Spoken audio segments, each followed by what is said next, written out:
Going live. All right, guys.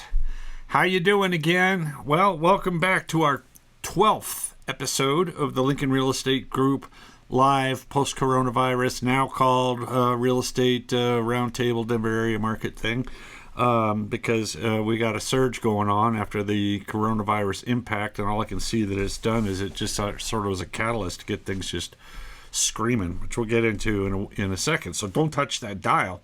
I've got all four of us on here again too, don't I? Yeah. So this is just me. I'll go back to that so my folks don't. We're going to take a look at the numbers. We're going to look at what's happening in financing. We're going to look at, this market is smoking hot. So stay tuned. If you are watching live on one of our pages, and you put comments, we'll be watching for those. But if you really want to make sure we see them right away, comment on the feed going to the Lincoln Real Estate Group live page, and away we go. So with that, let me bring back our panel that I gave you a sneak preview about. We got up in the upper left, Jen Erzinger, our temperature-controlled broker owner of Lincoln Real Estate Group and leader of the pack. And yay! And good morning. Yeah, morning. And our special and always on top of things financing expert Pam Wandry in the upper right from Columbine Mortgage. Hello. And then down here in the bottom, Jen's A team, the safe showing and sanitation squad, and Schabacher there down on the next to me, and of course me reporting. Virus-free and mask-ready Tony Pfau in the corner. So how's everybody doing? Oh, you guys saw that I used a script, right? Yeah. Well, yeah. We're tired, Tony. We're tired. We're tired because the market is just cruising, which we'll get into in a second. But we got a lot of things driving it. This would probably be... if you watched our earlier shows, there were people that were talking about foreclosures and stuff like that. And Ann has done a little homework on this. Ann, tell us about this wave of foreclosures that's coming through. It's crazy, Tony. It's off the charts. Between Colorado Springs and Greeley, there's six. There's six. Most of which are under 800 square feet, unless you want one in Colorado Springs that's quite large and about 800,000. So. Yeah. So foreclosures are non-existent. Yeah, so Mark Cuban didn't have that right. And keep in mind, too, those are just notice of election and demands filed. Those could still sell. We don't even know if those are actually going to hit auction. So. Right. And most likely they will not. Yep. Mm-hmm. Because they are scooped up at auction if they even hit auction. Yeah. Yeah. Well, so anybody thinking they're going to get a smoking deal on a foreclosure? Not ready yet. Not ain't happening, and which is what we were saying for our audience. That we were saying that, and of course there were like reports coming out, and everybody's in forbearance and all this stuff, and we're just not seeing it. And part of that, and we're going to get into more detail here, but Pam can tell us a little bit about what the heck is driving all of this madness. What's with the interest rates? Low rates. Yeah. Yeah. I know we've been saying historically low rates for like 6 months. But it's really true again today. Actually, it's up a tiny bit today. But as of last Thursday, they were like the lowest they've ever been. And, quoting 2.875 regularly for 30-year fixed, home loans. High balance, a little higher. Of course, there are, different things that are going to change that, your FICO score, loan amount, loan to value, things like that. But the rates are just crazy. So, of course, everybody's buying homes because free money and refinancing because free money. And even the lenders are busy right now. The social media thing, this one came out, interest rates are 2.6%, buy a damn house, I mean, and there's also, there was and this link will be on the podcast, but the magic of owning a home with these interest rates as low as they are, and the hedge against inflation. It just makes sense. But this podcast is done by Brian Buffini, and if you're thinking about buying or selling a home, man, you should really give this, or buying a home, you should really give this a listen if you're on the fence. But that link, this is for our audience, will be up on the website after the show here. But yeah, so we got low interest rates. We got the market just just going crazy. Apparently, the inventory is getting gobbled up before anybody can get foreclosed on. And right on that. So why don't we jump into our weekend update? We got other stuff to get back to, but we can't miss Jen's weekend update.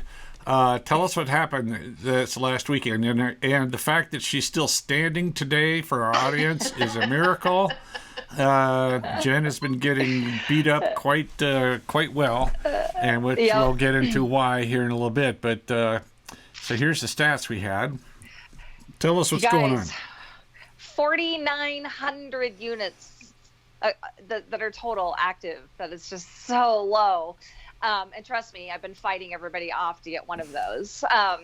But then over the weekend, which we consider Thursday through Monday, we had 643 come on, 1188 go off, and then we closed 721 on Friday and Monday. So things are completely asinine out there. Yeah. There's just no other word for it. So I competed against 19 other offers, and we did lose that one because we only went $30,000 above list on that one. Yeah.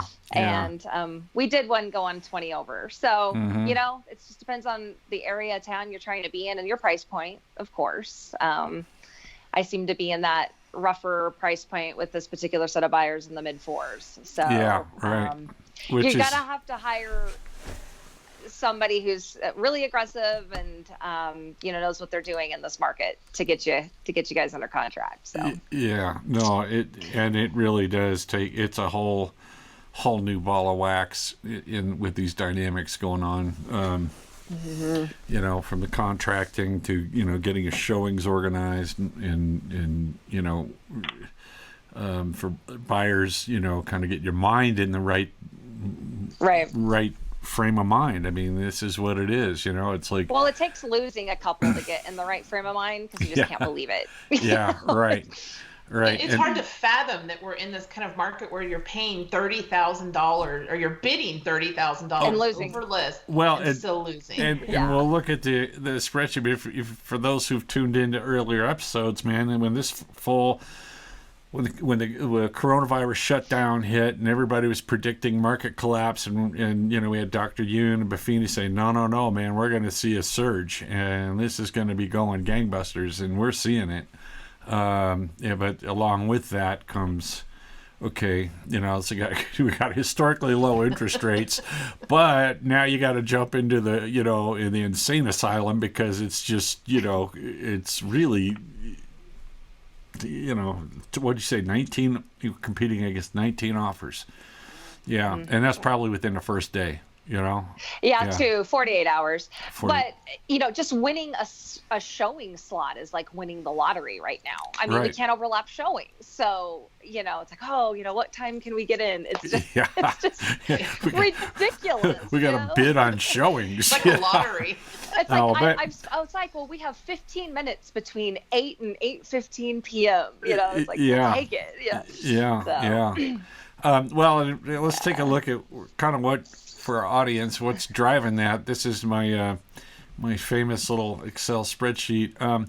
This graph here is dealing with the market as from the time we were opened up for showings in May, and there's two takeaways on here. The first is that we normally would see the market kind of dwindling off this time of year, but look, the trend line is mostly flat. And this is like at cruising altitude and cruising speed. This gap between this top line is the number of homes going under contract in the previous 7 days. So we had a little dip there in mid-July, but then boom, right back on. But this spread between the amount of inventory getting gobbled up versus the amount of listings that are coming on is what's causing all of the craziness. This little graph here, and I'm got to see if it's feeding all right.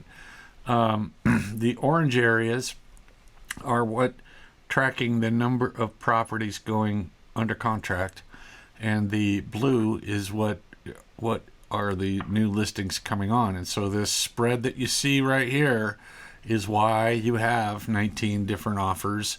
Why it's really kind of a madhouse to get out there and get something under contract. But it is the way it is, and it ain't going to change anytime soon.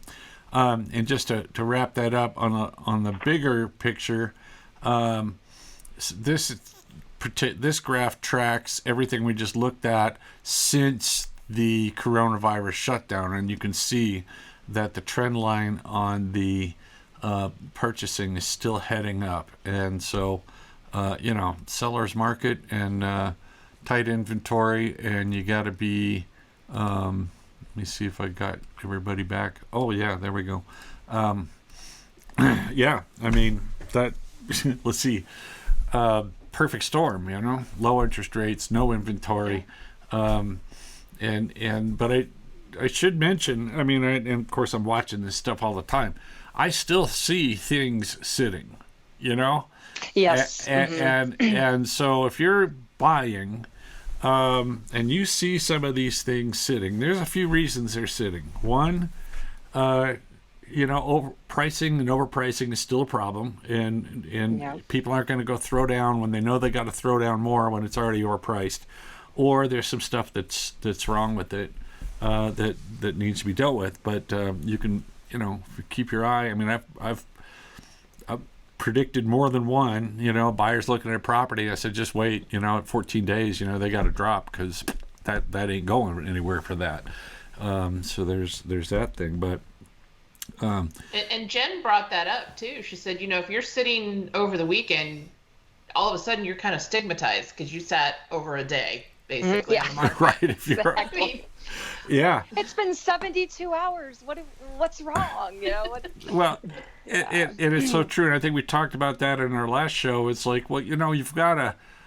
Buyers aren't stupid, and they're paying a premium dollar, right? And so you can't put an outhouse out there for $1 million and think just because the market's hot. And Jen says it the best. It's got to be there to it has to be the buyers. Buyers will pay more, they'll but come. They'll pay. They'll pay, but be their idea. It has to be their idea, and so we got a little bit of that stuff going on. But it brings up a point that I wanted to throw to Pam before we go into financing. But in some cases, you might find something that needs a little bit of work, and that remodel versus buy what's existing, buy something remodeled. But for our people that already own a home, or they got something that didn't have everything needed to be updated, what kind of options do our people have? And I'm throwing that to the panel. Right. Well, there is a program, a 203K program that allows for to take extra funds out to do those renovations at the time of purchase. It is a lengthy process. It does take some foresight. You have to get approved contractors in there, and plans, things like that approved. So that is an option if you find a fixer-upper and you know what you want to do, and it's an FHA loan, but it allows for you to get the funds in the loan amount to do those remodels right off the bat. May not work so well in our market. You guys can probably attest to that, since it does take longer, and getting that accepted by a buyer may be a challenge. But it is an option. Other than that, once you have the property, if you, depending on how much equity you have, you can do a HELOC to take out extra funds to do a remodel. If you are currently owning a home, you can take out, do a cash out refinance and take out extra funds to do updating. But that, then you got to weigh the cost of, is it worth the time, effort, headaches of the remodel? Tony might be able to share more about that. Yeah. Or do you go and find a house that's already what you want and already updated? but there are options out there for people trying to figure out what to do with their home. Well, that's I think the good takeaway if you're buying for the first time and you think, oh, you know what, we'll just bang out this kitchen and we'll remodel all the baths and we'll yank out all the carpet and the whole thing. And when you're looking at the space and everything, that sounds great. If you're not going to live in it, okay, cool. But if you're thinking you're going to live in it and do that, that's where we come in and we say, hey, you know what? Maybe we should go find something that's already got like a lot of that done, because it is quite disruptive, And for those who've gone through the remodeling thing, well, here's one. Contractor says they're going to be here at 8. Do they show or do they not? No. And so maybe by 10. Yeah. Maybe. Yeah. Well, no, that's all good. So, no, and again, this market's crazy, but you might be better off finding something that's already got a lot of stuff done if it's your first time out of the gate, paying a little more, and figure out that thing, disrupt your life, turn it upside down, wait for contractors for 3 weeks, and, later. Because they're Unless out there. you love doing dishes in the bathtub, because that's everybody's favorite thing to do, right? Well, I'm going to have to do a little video on the learning curve. It was like, okay, we put everything in the tubs, and we sort of labeled them, but then we forgot to organize the tubs so we could still get to things that we needed. So I had the tubs that had the stuff, the Ziploc bags and everything that are in the bottom. And I'm like, okay, we got to organize these tubs, get a piece of plywood, build the tubs up. So I got a makeshift counter. That's a show for a different day. But I have 2 rules to remodeling. 1, it takes longer, and 2, it will cost more than what they tell you. Yeah, absolutely. If you go in with that, you'll be fine, because you won't be disappointed. Yeah. You'll be pleasantly surprised if it comes in on budget. Yeah. Right. So, so at any rate, the market's smoking, and you all saw the numbers, and so let's hear from Pam and tell us a little bit more about. There was a Forbes article on something there. They might think they might see rates continue to stay low and maybe even go lower. And anyway, Pam, this is you. Here's the baton. Yes. Got it. So Freddie Mac has the 30-year fixed mortgage average at 2.88% with 0.8 in fees. So amazing rates. Can't believe that that's real. There's an actual lender that is quoting 1.99% on a 30-year fix. There are some caveats to that, but it is out there. It's real. Just crazy. And Forbes, I agree. A lot of the experts out there have been predicting rates to stay low all through 2020 and into 2021. There are factors that can change that. Russia's announcement yesterday about their vaccine. If it ends up being legit, that could totally change the trajectory of, rates. Forbes article came out before Russia's announcement yesterday. So would they affect rates in a positive? Higher rates. Sorry, that means rates will increase. Good news typically means rates will go up because people are transferring money from the safer bond market, which is kind of generally, the mortgage-backed security bonds that the rates are tied to. They move it from the bond market to the stock market because things are looking optimistic. I see. So less money available for mortgages, so they got to increase the reward to attract money to come back and fund mortgages. Got it. So and that was for our audience. Yes, exactly. So rates can go up if that is true. Now, the likelihood of Russia's vaccine being effective as they proposed, because they essentially skipped phase 3 of their, actual testing to see what actually. So it's not likely that this is going to be the vaccine that, gets us through the coronavirus. But if something were else to be found, that's, one of the factors. But otherwise, I foresee, rates staying low through 2021. Maybe a small correction, but I think they'll still stay in those low 3s. Yeah. Still amazing rates, and well, and they're unbelievable. And they're driving the stuff, and I've got some other stats to put up here. Okay, so historically low interest rates, and then what we're looking at here is the average median price, right? So if you look at what happened in July last year, median price is $425,000, $453,500 for this year, right? And if you're getting that at historically low interest rates, I mean, this is just like a no-brainer. I think in that podcast they mentioned that home ownership, as far as value to, or assets, it was like 44-1 between the homeowner and one that's renting. And so if you can get in and get something, even though it's crazy, I don't know what you would do as far as sellers and property values. I mean, this is kind of going back to the pendings, so July this year, 6,300 compared to 5,100 July 2019. I mean, it's just phenomenal growth. Or and the same thing with sales, 6,500 in July compared to 5,400 last year at this time.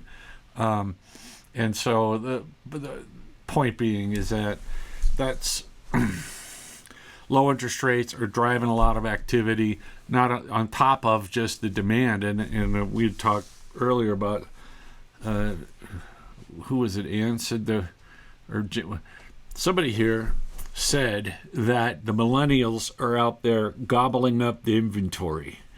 Mm-hmm. What say you? There's also 19 million millennials sitting in apartments waiting to gobble up the inventory. Mm-hmm. So our sales cycle and the pressure on real estate is probably going to remain pretty strong for a long time. And we still have a housing shortage. We do not have enough housing. Mm-hmm. It's been that way for years. They just can't keep up. Yeah. But also a lot of millennials believe that they might have to have 20% down.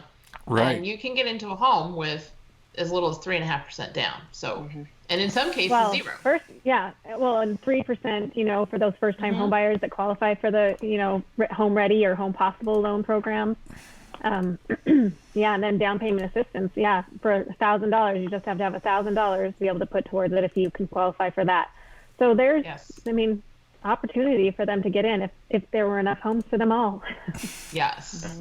Well, and I think the probably being locked up during the COVID virus didn't really help matters. You're locked into your 300 square foot cool loft down in the urban area is like, what, that little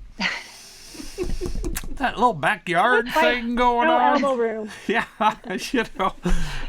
is seeming kind of nice. But and of course, the millennial surge was always predicted, but it just seems like it's underway. And I had flashed up on the screen that article about, and I was supposed to have done this and throw into the remodeling stuff, but it's millennials are snatching cheap old houses via Instagram. And so I was like, first of all, cheap old houses means lots of work, lots of money, and the fact that they were using Instagram, and I was just like, Instagram, really? How? It's a pretty cool account, I got to admit. I'm following it now. I really like it. So, yeah. And Instagram is the millennial platform. That's where they like to be. Yep, so it's not Facebook, or it's not. So that's Facebook where. So now is Zillow weaved Facebook in? Is us. What's that? Facebook is our age. Oh. Instagram is millennial, and Twitter is more like my kids kind of.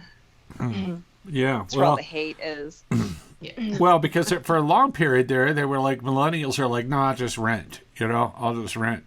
Well, they seem to have changed their mind. And a lot of that was a question of affordability. Like back when a lot of them were getting started, the job market was tight. They couldn't get ahead. And now they're finally kind of getting their feet under them. Mm-hmm. So and they're in their 30s. Yeah, and rent has gone up to the point that you can buy a house and have a lower house payment than you can for rent. Well, yeah. and again, and in some cases, not all. Locking in your living costs or your home costs, by buying a home.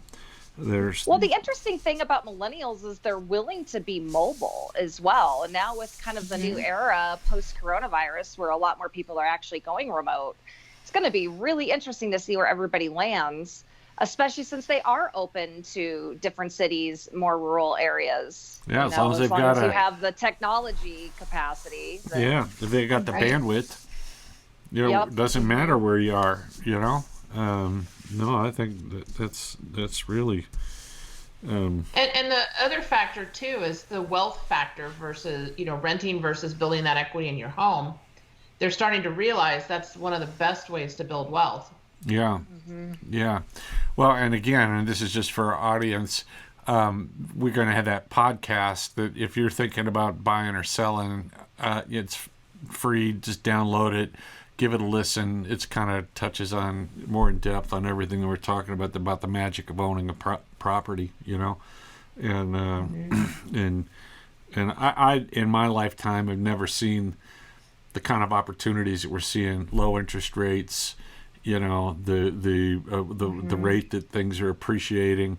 We're facing obviously inflationary times with the spending that they're doing and stuff. And housing's always been a hedge against that, and I think a lot of people are waking up to it and keeping Pam busy and Jen and Ann,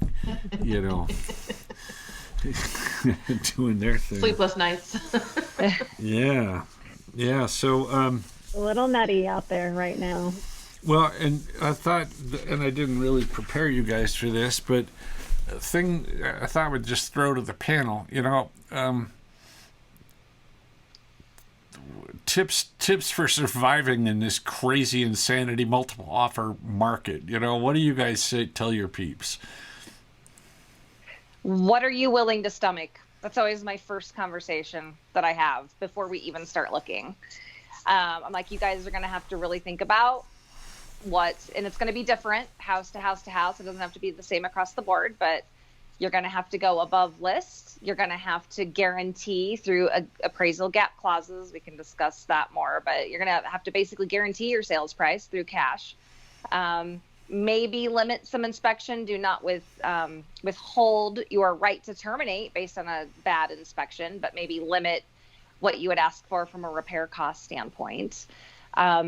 All of those things you're going to have to start writing in, and then I think. Yeah, and the other point too is if someone's approved for $450,000, you can't necessarily look at $450,000 houses. No, because they're going to go for $480,000. The 450 buyer I recently got under contract. They were approved up to 500, and we were looking at in the 400 range. So we had plenty of room to go in and cast. So you almost have to go down at least 50.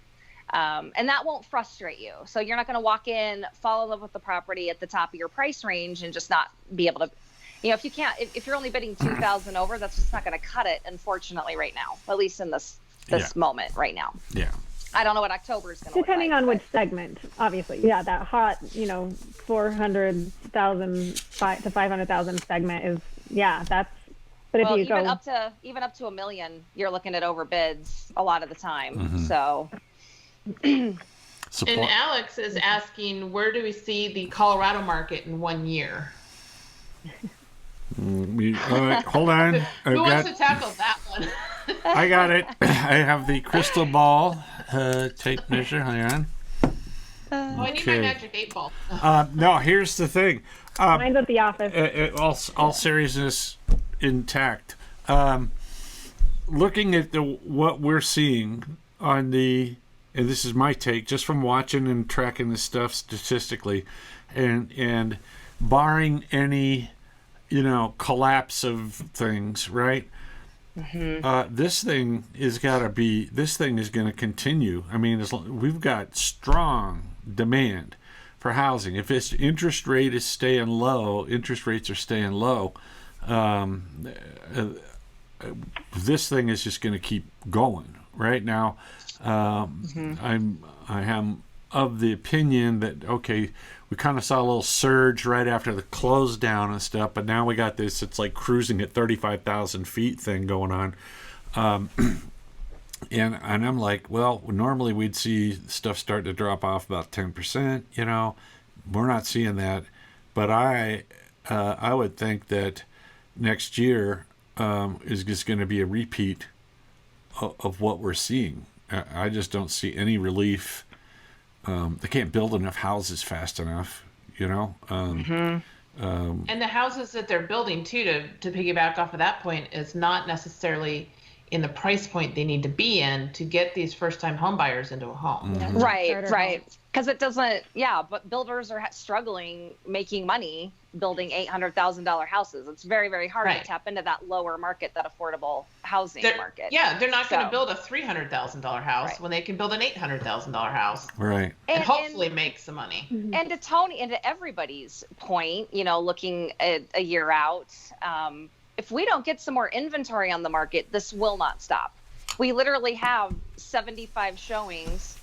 You know, there's 2 or 3 new houses that pop into somebody's portal on any given weekend, and 75 people are clamoring. If we're only rolling off 1 or 2 a weekend, that's a very long demand curve, plus the new people coming into the market. So it's not going to even up anytime soon, barring anything completely catastrophic happening. Well, I mean, I don't think we can continue to go up in $30,000 increments. Like we have to cap out. People's salaries don't support that. Right. But I don't see a sliding by any stretch. Yeah, it doesn't mean a decrease at all. It just means we might hold steady versus keeping on the path we're on right now. Yeah. Because there are. Go ahead. Sorry, Tony. Oh, there are areas, and we referenced this, I think, 2 shows back, you know, where the downtown metro area was started to get a little head towards balanced, you know, because people wanted to flight to the burbs, kind of getting into some more space and stuff. But man, who was our guy that asked the question? That was Alex. Alex, yeah. And he's also asking, what do we see about rent prices in Colorado? Do we see them going up or down? Steady to up, in my opinion. That's all. You know, that's kind of what all we've been seeing. Well, how many years? 7 years? It's only been increasing in the last 7 years. But here's the deal: is if we have more foreclosures, it pushes people more towards rent. So it's going to increase rent because now we have more renters and not enough rentals. So I believe rentals, like landlords, are always going to be in favor because no matter what kind of market we're in, there's still a demand for rentals. What did you mean foreclosures? Did you mean rentals? Yeah. From a 2008. Oh. When I was through 2008, when people lost their homes, they had to rent. Oh, right. So it put pressure on rentals then as well, and a little bit like what's like buying now. You have 1 rental and 10 renters wanting that one. Now, here's a big unknown that we are not going to know the ramifications of landlords not being able to evict late pays right now. So that's just got extended, another 30 days, I believe. So there could be some mom and pop landlords in trouble out there. I have not seen numbers. I don't know statistics on that. But just kind of thinking through, there's only so long that you can have a non-paying tenant in a property before you're in big trouble. So that's because the landlord, and if they don't get relief, then Well, a lot of them rely on that rental income in order to offset that mortgage cost. And contrary to popular belief, these guys aren't making thousands of dollars off rent. I mean, they're breaking even to maybe cash flowing $100 to $200 a month, maybe. Well, the good news is the market's so screaming that there would be a buyer for their place if they had to get out, you know. And the other thing too, forbearance is still a chance. Yeah, what's going on with forbearances? Did anybody? Well, they're actually down for the 8th week in a row, the number of homes or, borrowers that are in forbearance. So that's good news. That means more and more people are feeling confident to be able to make their payments. Right. And, that's, I think it said 3.7 million homeowners who are in a forbearance plan right now. So a huge difference from what it was just a couple months ago when there was a lot more in forbearance. but I would dare say, with the investment properties, like we were just talking about, if renters aren't able to pay, that could put more pressure back on, those homeowners that have these investment properties that can't now make their mortgage payment because the renters aren't paying. That may be some of the forbearance that's going on that's still there, kind of a thing. Oh, right. Right. Yeah. So, but all good news that, people are feeling confident and back to work and making payments. So if students aren't going back in person this year to school, is that going to have any kind of impact on the apartments that are around student housing that would normally be for rent? I would guess so, yeah. It's a very good question. Don't have an answer for it, but I would guess that a lot of those homeowners in trouble. I mean, a lot of the families I know with college-age kids, their kids are going back to campus. Mm-hmm. They are moving into apartments. Yeah. But I don't know how many schools and colleges are not having students back. Has anybody heard? Well, and they're still, I think, in a state of working things out. Are they going back hybrid? They're going to start out online, but and even the K through 12. Pam, you've got little ones in there. Have they come up with a solid plan? It's a moving target, but for now we're online remote for the first 7 weeks until October 16th, and then they go back into in person. But that could always change. It all depends on what's happening with the numbers for the coronavirus.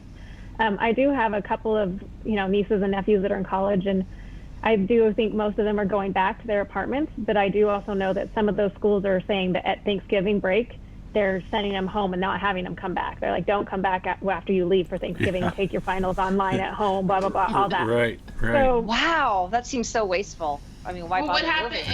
And what happens to rentals then around college campuses? Are they... Yeah.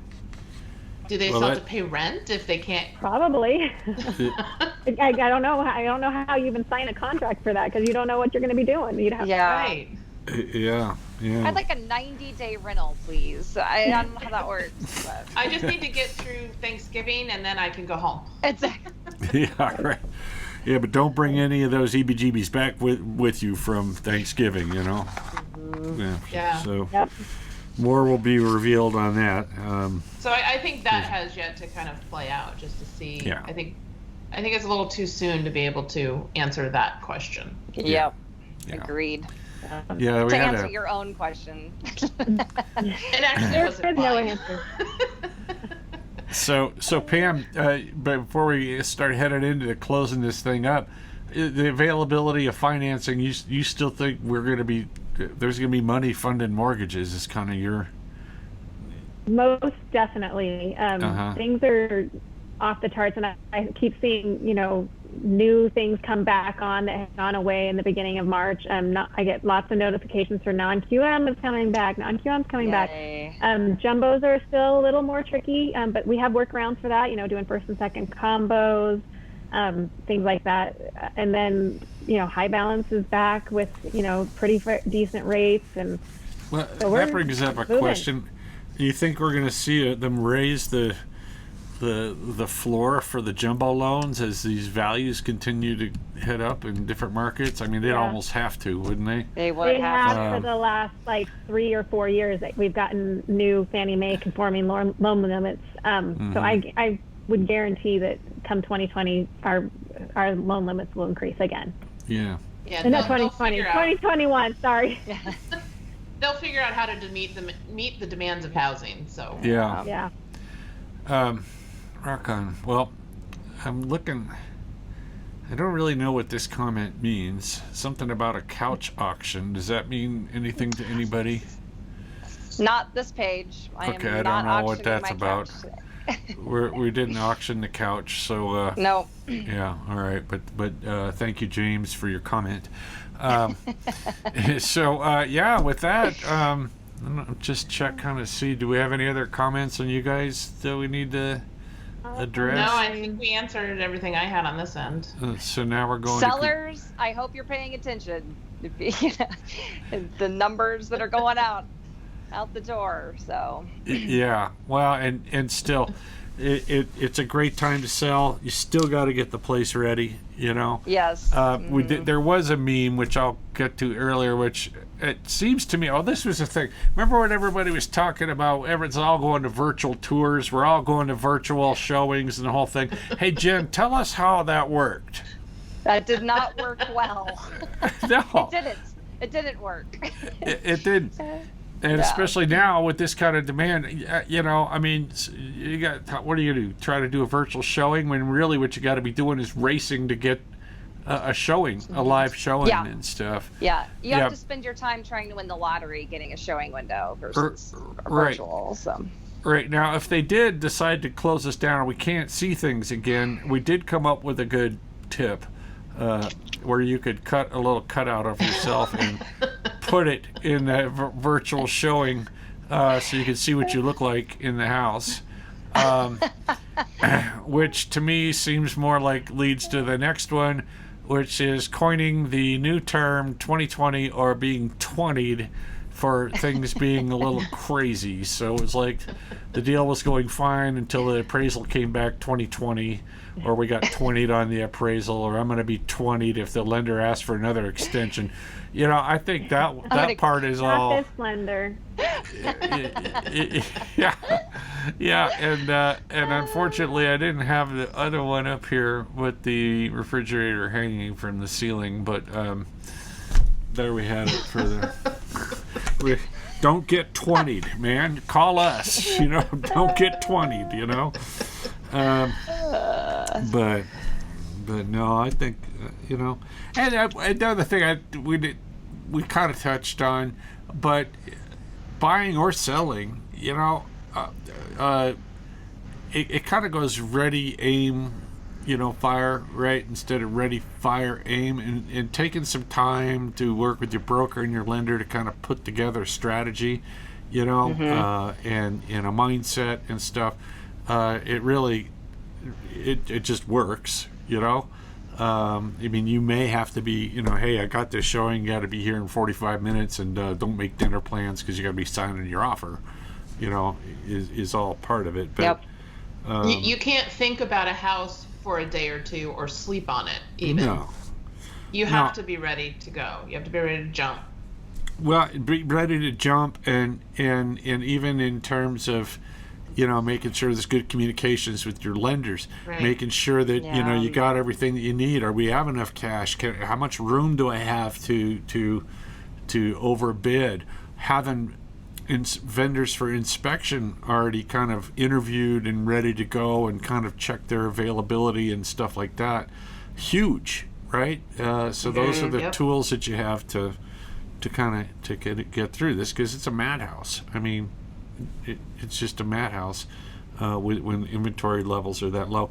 And I told this story, and then we'll probably wrap it up. But I had taken a couple of years down, and at the end of the housing collapse, and then I came back as it started picking up, and I thought I logged on the MLS, and I'm looking at this, and I'm like, I think it's broken. I'm not getting all of the listings, right? I mean, how do I have 10 listings available? I'm like, what's this about? There's supposed to be 15. I mean, there was like 15,000, 25,000 listings system wide, during the whole thing. And I'm like, and I almost picked up the phone, and I was just like, I'm not getting the list, just can't be this way. That was 10. Well, when was that? That was many years ago. But if only we had 15,000 houses on the market. And there's still there's still a little bit of disbelief, like when we looked at the inventory figures today, and I'm like, I double checked that like 3 times. I was like, that cannot be right. It cannot be That's right. Like 1,000 less than when we started. Yes. Right. Well, and I'm like, am I missing a county? Am I missing? Did I? Because. I try to blame the system, but a lot of it's user error, or I've like unchecked something, and stuff. But Nope. Nope. But that's what it You is. would be man. correct. Mm-hmm. That's what it is. Unreal. All right. Well, all right, guys. Anybody got anything else? Have a game plan. Have a plan before you start. Have a game plan. Get your financing together. Yeah. You know, if you're thinking about buying a house, buy a house. Like now I mean, interest rates are ridiculously low. Get in a house. Right? What's the worst thing that can happen is you have a house. You know? Yeah, right. So you have a house at 2.8 whatever interest rate. I mean, jeez. So all right. So with that, thank you all for joining us. We will see you next month. Obviously, we're not in the crisis mode that we were in, and so we'll just keep tabs and starting to develop some other tips and tricks to bring to you guys. And thanks for watching. So, all right, everybody, have a great month. Take care. Okay. Stay safe. Bye now.